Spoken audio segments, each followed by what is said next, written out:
നമ്മുടെ വീഡിയോ ചുമന്നുകോര തേങ്ങ അരച്ച് വെക്കുന്ന കറിയാണ് തയ്യാറായി കാണിക്കുന്നത്. അതിനായിട്ട് ചുമന്നുകോരയെല്ലാം കഴുകി കട്ട് ചെയ്ത് വെച്ചിട്ടുണ്ട്. ഇനി 1 ടീസ്പൂൺ മല്ലിപ്പൊടി, 3 ടീസ്പൂൺ മുളക് പൊടി, 1/4 ടീസ്പൂൺ മഞ്ഞൾപ്പൊടി ഇതെല്ലാം കൂടെ ഒന്ന് വെള്ളത്തിൽ കുതിർക്കാൻ വെക്കുന്നുണ്ട്. 10 മിനിറ്റാണ് ഞാൻ വെച്ചിരിക്കുന്നത്. ഇനി നന്നായിട്ട് പഴുത്ത ഒരു തക്കാളിക്ക് ഒന്ന് അരച്ചെടുക്കണം.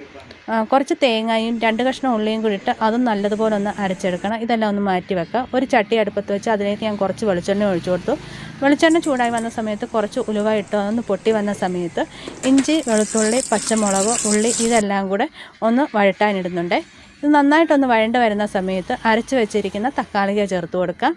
എന്നിട്ടൊന്ന് ഇളക്കി കൊടുക്കണം. കുറച്ച് കറിവേപ്പിലയും കൂടി ഇട്ട് കൊടുക്കുക.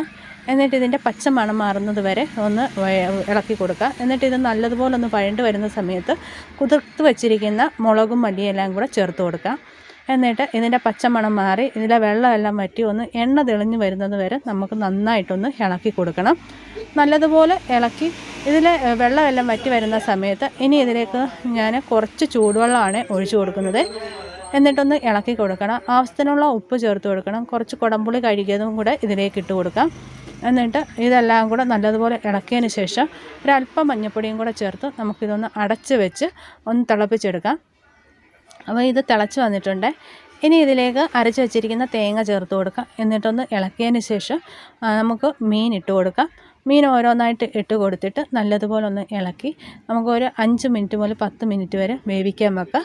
ഇപ്പം നമ്മുടെ മീൻകറി വെള്ളമൊക്കെ വറ്റി ഒന്ന് ഏകദേശം വെന്ത് വന്നിട്ടുണ്ട്. ഇനി ഇത് നമുക്ക് മൂടി തുറന്ന് ഒന്ന് ഇളക്കി, സ്പൂൺ ഉപയോഗിച്ച് ഇളക്കരുത്, ഒന്ന് ചട്ടി ഒന്ന് ചുറ്റിച്ചെടുക്കണം. എന്നിട്ട് ഇതിലേക്ക് ആവശ്യത്തിനുള്ള പച്ച വെളിച്ചെണ്ണ ഒഴിച്ചു കൊടുക്കാം. കുറച്ച് കറിവേപ്പിലയും കൂടി ഇട്ട് നമുക്കൊന്ന് ചുറ്റിച്ചെടുത്ത് അടച്ച് വെക്കാം. ഇപ്പം നമ്മുടെ ചുമന്നുകോര കറി റെഡി ആയിട്ടുണ്ട്. അപ്പോൾ എല്ലാവരും ഇതുപോലെ ഒന്ന് ട്രൈ ചെയ്ത് നോക്കണേ.